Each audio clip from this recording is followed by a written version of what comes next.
আসসালামু আলাইকুম সম্মানিত দর্শকবৃন্দ। আজকে আমি আপনাদেরকে নিয়ে এসেছি একটি সরিষা ক্ষেতে। আপনারা দেখেন যে সরিষা ক্ষেতটি আপনারা দেখাচ্ছি, এটি এই সরিষা ক্ষেতের যে কৃষক সে খুবই বুদ্ধিমান মনে হচ্ছে। বুদ্ধিমান বলার কারণটা হলো এই সরিষা ক্ষেতটা হওয়ার আগে এখানে ধান ক্ষেত ছিল। আপনারা দেখতে পাচ্ছেন, দেখেন এখানে ধানের গুছে দেখা যাচ্ছে। তো সে যে কাজটা করেছে তা হলো এই ধান কাটার অল্প কিছুদিন পূর্বে এখানে সরিষার বীজ সে রোপণ করেছে। এরপর যখন ওই ধান কাটার যখন সময় হয়ে গেছে, সে ধানটা কেটে নিয়েছে, তখন ও সরিষাগুলো ঠিকভাবে জ্বালায়নি। ধান কাটার পর এই সরিষাগুলো আস্তে আস্তে বেড়ে উঠেছে এবং এই সুন্দর একটি সরিষা খেতে এটি পরিণত হয়েছে। তো এর মাধ্যমে এই কৃষক কিন্তু একটা এক্সট্রা বেনিফিট পাইছে।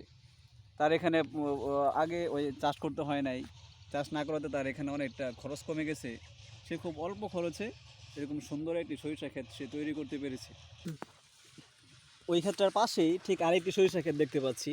এখানে দেখেন এই জমিটা কিন্তু একদম পুরোদস্তুর হাল চাষ করে প্রপারলি নিয়ম অনুযায়ী সেই সরিষা ক্ষেতটা তৈরি করেছে। এটাও খুব সুন্দর একটা সরিষা ক্ষেত। আবার পাশে যে সরিষা আগে যেটা দেখালাম, দুইটাই কিন্তু সরিষা ক্ষেত, কিন্তু দুইটার মালিক দুইজন, কিন্তু দুইটার বেনিফিট বা প্রফিট কিন্তু এক হবে না। দুইটার বেনিফিট দুই রকম হবে। একজনের খরচ কম হয়েছে, আরেকজনের খরচ বেশি হয়েছে।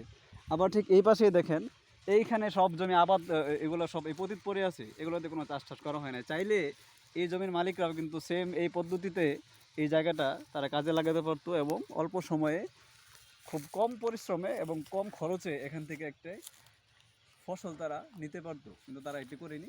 আপনারা চাইলে এই কাজটি করতে পারেন। ধন্যবাদ সবাইকে।